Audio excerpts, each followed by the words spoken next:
I'm Shane Weller, aka El Weddle Chuco, and we're about to interview Homeboy Sandman.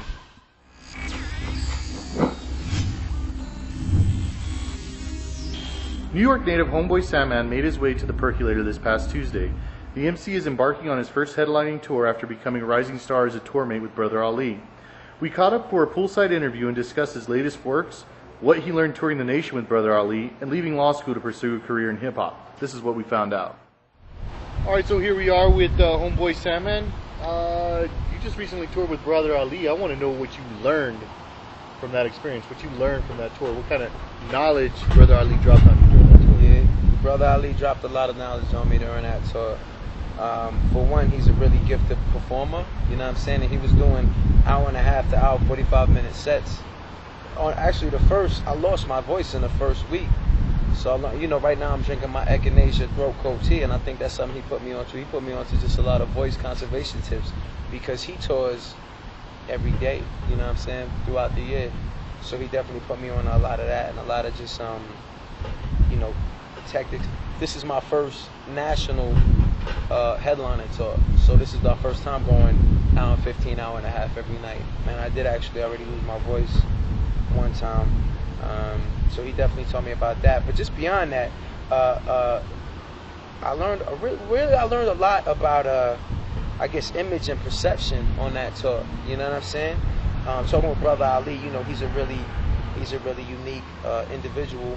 First of all, completely super skilled. You know what I'm saying?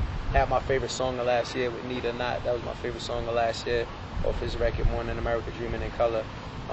But you know, we had discussions about race. You know what I'm saying? We had discussions about society and whatnot, and being able to tour with him, and just perception. You know, my perception of myself, people's perception of me, people's perception of him, and our perceptions of each other.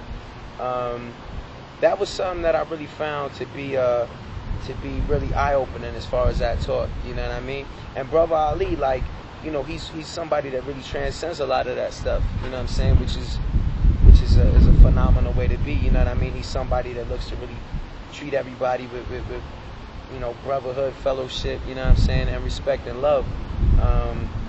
So in addition to some of the musical components that I picked up on while I was touring with him, I also picked up on a lot of that vibe and that energy. You know what I mean? That good spirituality energy that Brother Ali's blessed with. You know what I'm saying? He really cares about things, you know?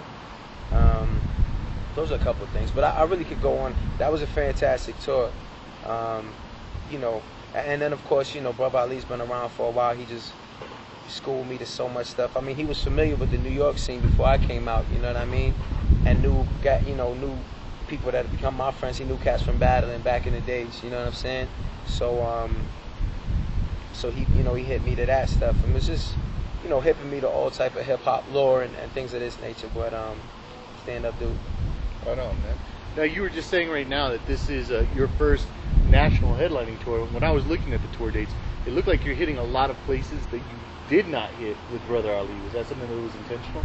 Yeah. You know, well, for one, we wanted to hit every place. You know what I'm saying? So we wanted to hit every place I hit with Brother Ali, every place I didn't ever hit before.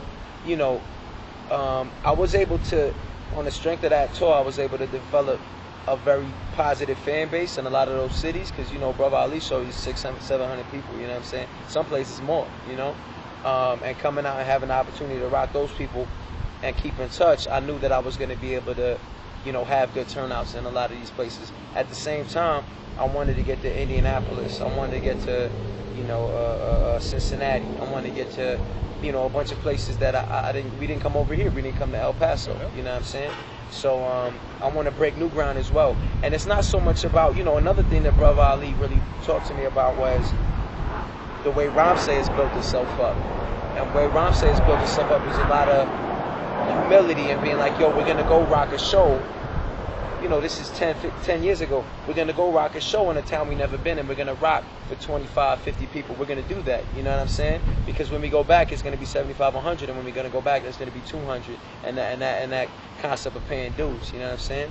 So I've never been to El Paso tonight. You know what I mean? You know, I'm blessed to be down with Stone's Throw, which has some really good traction nationally, internationally. So, you know, I assume, and what it seems like is I'm able to go to places where I've never been and get good support. You know what I'm saying? But the truth is, I'm not sure what it's going to be like tonight. You know what I mean? I'm not sure how many cats is up on How I Get Down in El Paso, but I do know that when I leave tonight, cats is going to be here for How I Get Down. You know what I'm saying? And that next time I visit, these numbers is going to grow. You know what I'm saying? So, yeah, I'm excited about it. I love going new places. Now you are with Stone's Throw. I mean, that seems like a good label for you to be with. I mean, you have a lot of good artists on there. How did that even come about? And I want to know, is I mean, you have Beat Junkies, you have Strong Arm Steady. I just want to know, how is it working out for you, and how did that all happen? Well, it's working out phenomenally. You know what I'm saying? It's a remarkable blessing. The way it really took place was John Wayne, who's my label mate, actually introduced Peanut Butter Wolf to my stuff. That's really the way it started off. And at the time, CX Kidtronic, who's another label mate of mine, was working on the album, who I'm actually on, who a song is going to be released, me and Pharoah Monch, on this joint called Up Louder. That's on CX's album. And it was just, the cat CX, he does a lot of production that is unorthodox, and Wolf at that point recognized that I had a aptitude at rocking over beats that was, uncommon, So that's how we really started talking. He was thinking maybe you could rock some of these CX Kidtronics beats, because, I feel like, you would be able to do that. And I did wind up being on CX's album. But even beyond that, I started to build with Wolf. I started to send him joints that me and LRTNC were doing at the time. That was when Kool Herc Crescent was a full album, rather than the EP that was released in May, April 16th on Kool Herc's birthday. Some of the songs from that album found their way onto First of a Living Breed. Another found its way onto Subject Matter, and then another, others were on the EP, and then another was Rich's Sin, which was a 7-inch release with the J-Lib B-side. I mean, there's a bunch of different, but I started sending him those records, and I said, Joe, this is what I'm working on, trying to secure some interest from him, and I'm very thankful that he was interested, and we began to build on that tip, and it's really worked out great, man. And you talk about some of my really gifted and talented label mates, you talk about a Strong Arm Steady, you bring up, I had a chance to do a song with Guilty Simpson, Cron Don from Strong Arm, and Kareem Riggins. Kareem Riggins did the beat. That was a fantastic joint. It's called Matador. I'm getting to work with John Wayne. Peanut Butter Wolf has started doing beats again for me. I got Peanut Butter Wolf beats. Cat hasn't even made beats in 12, 13 years. So, and then I could go on and on down the line of fantastic label mates that I'm blessed to work with. And I want to work with all of them. They're all crazy.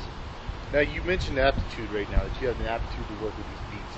And I know that you are a huge proponent of education. Yet you left law school to pursue your music career. What made you decide to do that? Well, music is my passion and my love, you know what I mean? I don't like wasting time. And, academia has always been something that I've returned to when I wasn't sure what I wanted to do. I'm not going to sit there and watch television the entire time or get caught up in anything counterproductive. That isn't to say that I haven't been caught up in counterproductive things, because I have.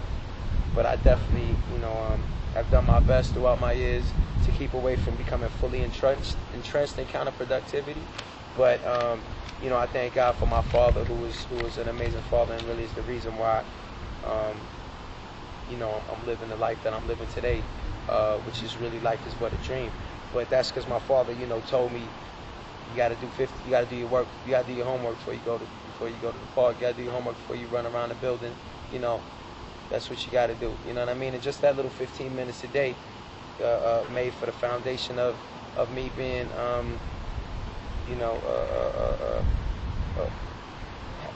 what's the word I just used? Aptitude when it comes to academia, you know what I'm saying? So, there is a lot of academia in my background, but this is all looking to find and something that really speaks to me, something that I want to devote my life to doing, that I want to devote all my time to doing, and what I'm really passionate about. So once I discovered that was music, it wasn't any difficulty to leave, law school. because law school wasn't my passion. It was something that I was, doing. Who knows what I would have done after that? You know what I'm saying? Yeah, but music is my passion. I couldn't imagine knowing my passion and not doing it. That would make me miserable. You just released, you're talking about your dad right now. Your dad is something that you're obviously going to hold dear to your heart. You just released your latest EP, All That I Hold Dear. Now, what made you decide to do that on vinyl? And how many copies of that do you have on tour? Shoot, I don't know how many we have left right now. They've been selling pretty decent. I would say, I don't know, for the rest of the dates, you probably got less than, I don't know, maybe you got less than 20 copies left, we got the other vinyls as well. But actually, with the vinyl releases, this producer-based series of which All That I Hold Dear is the second, produced entirely by M. Slago, the first being Kool Herc, Cresent, produced entirely by LRTNC.